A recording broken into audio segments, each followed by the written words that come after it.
because we tend to show our successes and we hide our failures. And I think that gives a very false perception of what high performance actually is about.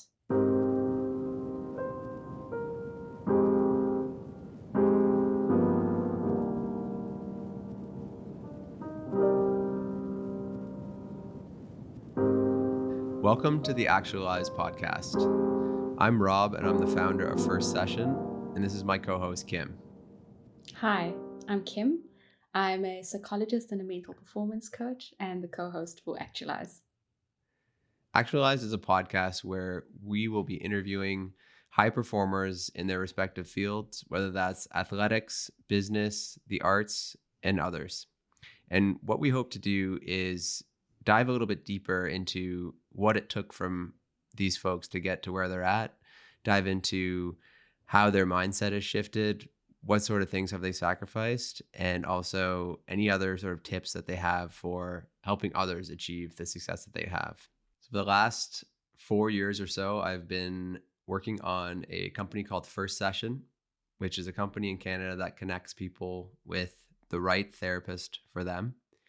So we partner with therapists, psychologists, counselors across the country and focus on the human connection part of what attracts new clients to them.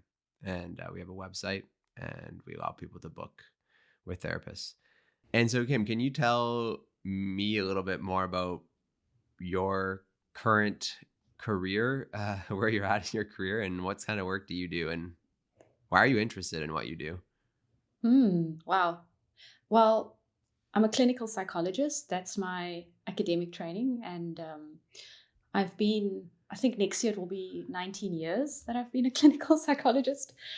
And I feel like I'm in the later stages of my career in that I've reshifted or reorientated myself to be more of a mentor to others. I am pretty selective around the clients that I see. I've got quite a much smaller selective group of clients that I work with. And I'm at that stage where I really want to do the work that I'm excited about and interested in. And it really is around the high performance realm. And to me, I'm very much, I think, orientated within high performance and well-being. So high performance and mental health. And what does that mean exactly? The idea of what kind of leaders are we putting out there in the world, and my hope is that if I work with high performers, if I work with these leaders, I can support them to be healthy, whole people that are putting that energy out into the world, and therefore building the kind of world that I hope is going to be there for the future generations. I hope for this podcast is because there's so many business podcasts and even sports podcasts that interview top performers, but most of them talk about like, what's your playbook for success, and what are your strategies, and what did you do for marketing, or this and that, how did you raise money if it was business.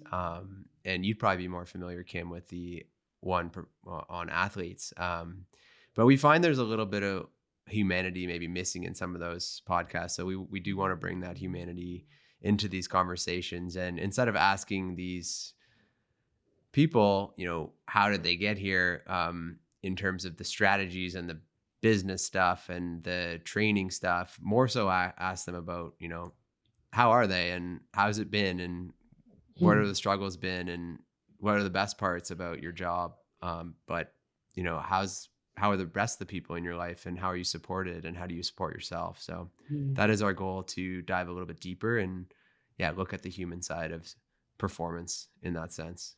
I think I'd add this idea of thinking about what failure has been like for them, and what they've learned from their failures, and how they've learned to live with failing. Beyond that idea of, like you said, what are your strategies? What's your playbook? How did you get where you've gotten? I think underneath that story is the story of, how did I tolerate uncertainty? How did I tolerate risk? How did I step up after failure to become this person and to show the success to the world? Because we tend to show our successes and we hide our failures. And I think that gives a very false perception of what high performance actually is about. I love that.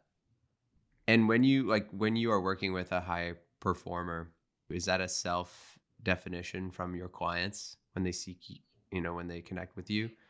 Hmm. Or do people just know if they're a high performer, or if it's a mindset, Hmm. or it's just a way of life, or like, how do you think about that? I think what you said right now, it's a way of life. It's a way of approaching life. It's not just ambition. I actually think of it as a hunger. Like my clients are hungry. They are often optimists, um, optimists that have been damaged by life, or they've been hit by life, but they still maintain some of that idealism and optimism for a different kind of world, and they're doing what they can to build that world, um, whether it is in their sport, or in business. So we're looking for hungry guests. Yes, we're looking for very hungry guests. And most of my clients are perfectionists as well. I should add, like a lot of them, um, in some way. Some of them don't think they're perfectionists, but they often have very high standards for themselves and for the people around them. They're not necessarily easy to work with. And in speaking with high performers and highly ambitious people and founders, executives, athletes, artists, and having these types of conversations with them on this podcast, what do you think that people might be able to get from these conversations just by listening in? Or what are your hopes for that? I think one of my greatest hopes for that is that they will recognize themselves in some of these high performers. So they'll be able to say, hey, this person has succeeded at such a high level, but I can connect with him as a human being, and actually they can do it, then maybe I can too. And maybe, like, the hardship I've been through, and like the difficulties I've had with my own life are not a reflection of my worth, or they don't say that they're not a reflection of what I'm capable of. Rather, they're just part of being human. And here's this person that I'm listening to right now who's actually taken those things and has succeeded in their lives, and has been able to really make a difference in their lives and others. And so, can I be like that too? So, I guess in a way, like, I'd like them to have hope. I'd like them to walk away with some hope, um, and to feel encouraged and inspired, and yes, have one or two very practical strategies that they can take for themselves. But more than that, um, have some kind of peace and hope around what they could do. That's excellent. Earlier when we were chatting, we talked about high performance athletes and uh, in the context of mental performance versus therapy, and you mentioned to me how those two things might be different in some sense, but also related.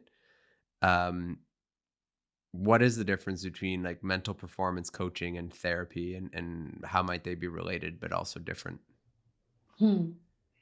I think that therapy is around looking to your history and to your patterns. It's very much focused on your emotional life, your psychological life.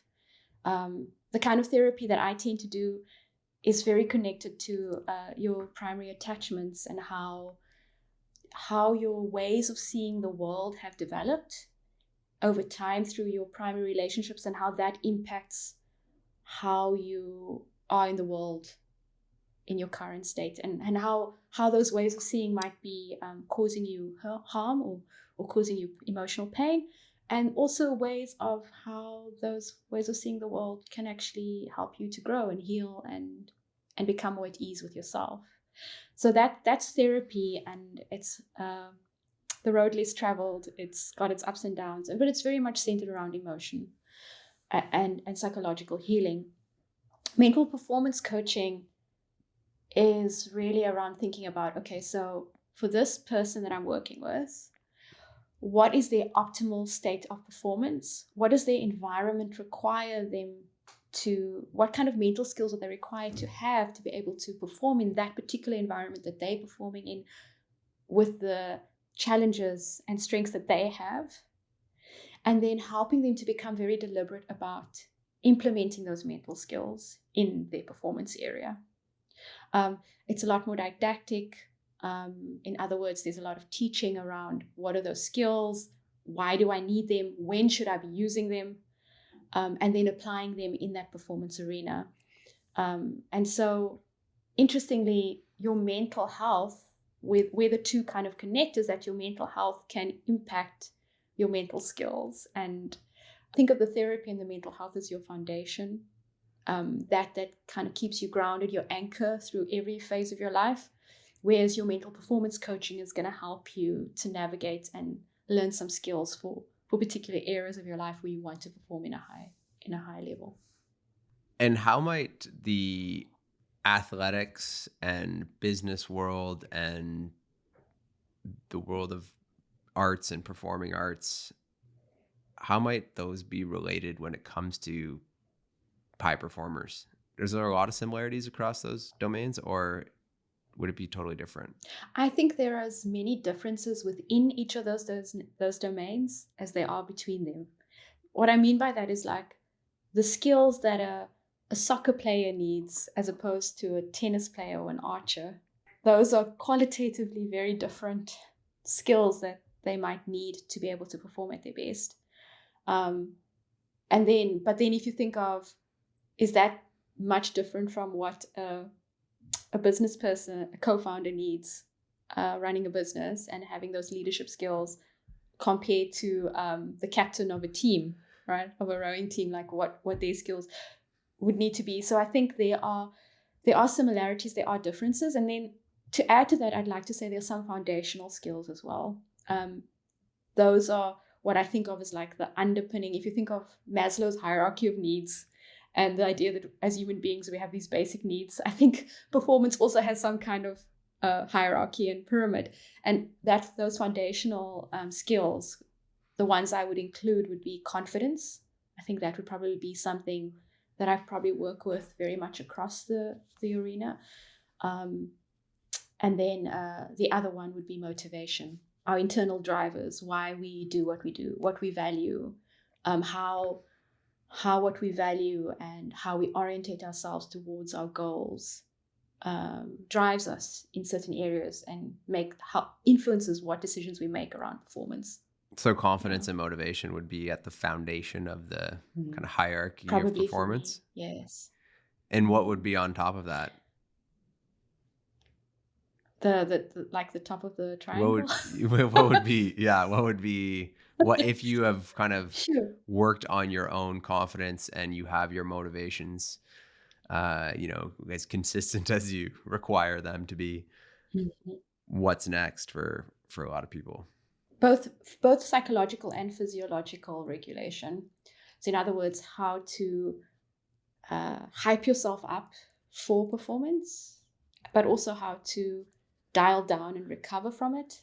And also what emotions might hype you up in a way that will affect your performance in a way that is not healthy for you. So managing some of those other emotions and learning how to either learn to relax some of those emotions or quite deliberately use some of them to egg yourself on and to get to that level of energy that you need, or what we call in sports psychology the physiological arousal you need to be able to perform. Like for an actor, for example, getting into a role, they're going to have to tap into their own emotions and tap into their character's emotions. But there are other ones that are actually going to get in the way that they need to kind of put to the side. In the same way, a hockey player, when they're like out there on the ice, needing to actually be quite aggressive and powerful, might want to tap into some anger, really, but wouldn't want to tap into their anxiety or be too peaceful and calm actually in that scenario. So that's what I mean by emotion regulation. I think the other area is focus and attention, like what the person chooses to focus on and what the environment requires them to focus on, what they need to be able to attend to in the environment to be a success. So an example for that would be for a leader, for a founder, could it be like you're the eagle. In other words, you need to be above the maze and making strategic decisions in terms of the entire organization. Whereas, are you getting stuck in the milieu? Are you getting stuck in the minutiae and being too much of a mouse in the maze, right? Like those are different kinds of attention that they need to shift between. Whereas you'd say the same for a rugby player, like a rugby player that is on a field trying to focus the attention. They need to have some kind of broad attention of what's happening with all the other players, but they also need to have narrow attention of kicking the goal or passing the ball to a particular person. So that's what I mean by attention and Yeah. focus. I've never heard it compared in sport like that, attention, but that's really neat. Yeah, there's like a whole theory around it, around the different kinds of attention and where each are needed and how to understand that for your sport or your performance arena. I've heard it compared to, I think, the term like altitude sickness or something like that, or where Okay. or it's difficult to, if you're flying 30,000 feet above, the company, and then you have someone that tries to bring you down to the ground level, and like getting back and switching between those, two perspectives. Some people are more adept at others doing that, and some people have a lot of challenges with that. Um, that's amazing. Well, thanks for that. That's super interesting. I'm sure we'll dive into those concepts of performance on the podcast with individuals. I wanted to talk to you about, you mentioned recovery in there, and how do you feel about recovery in performance? And I know we've been chatting about burnout a little bit before hitting record. What have you learned about burnout? Wow. What have I not learned about burnout? I feel like I could write a book on burnout at this point. Let me see. What are my big takeaways? I think one is to understand what rest means, that there are actually different kinds of rest: physiological, spiritual, emotional, rest from people, rest in nature, sensory rest. Like that I could think that I'm resting when I'm not actually resting. So that has been quite important. I think the other big takeaway is that I'm only an individual, and it doesn't matter how much change you make as an individual. If the system is toxic, if the system is under stress, you're going to feel it because you're human. And that's not a failing on your part.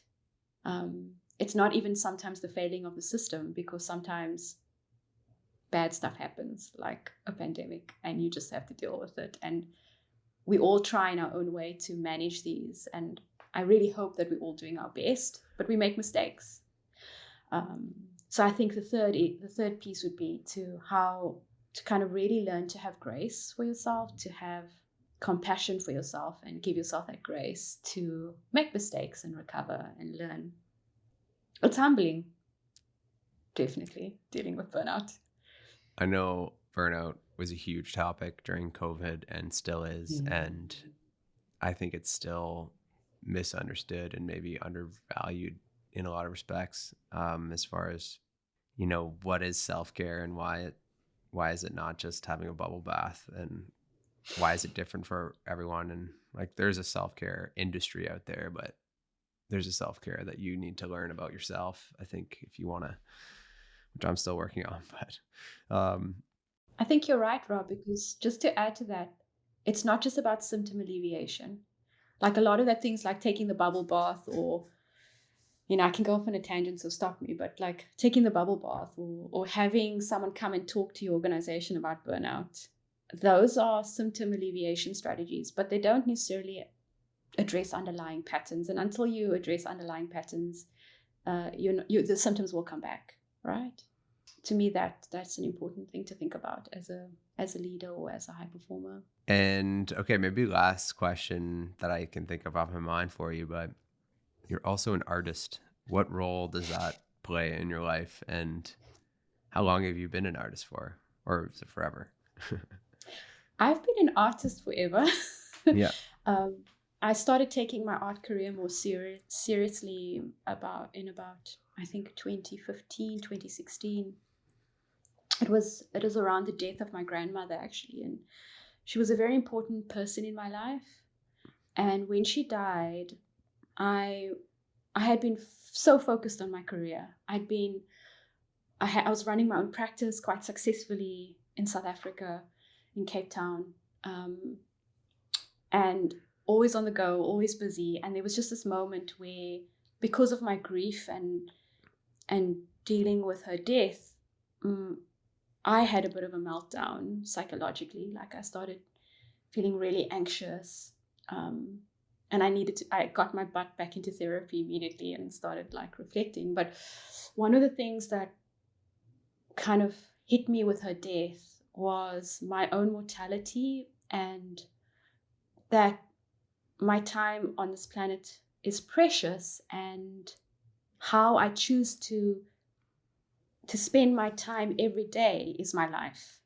It's not having these massive goals for the future, but actually the things I spend time on every day, that shows what I prioritize and that shows what I value. And I asked myself, how can I, in every day, in every week, in every month, be more real and be more aligned with what I value? And one of the pieces that was missing was my art. And so I just made time for art. I just started scheduling time, going to classes again, and actually putting my work out there too. So when you ask me what the role of my art practice is for me, I would say it's the space where I process my emotions. It's the space where I can take some of the things that I can't put into language and use symbols and my creativity to express them and to process them. Very cool. That's amazing. What are you most curious about when it comes to high performance? I've been on my own journey for the last 3-4 years doing this startup, I guess you could say.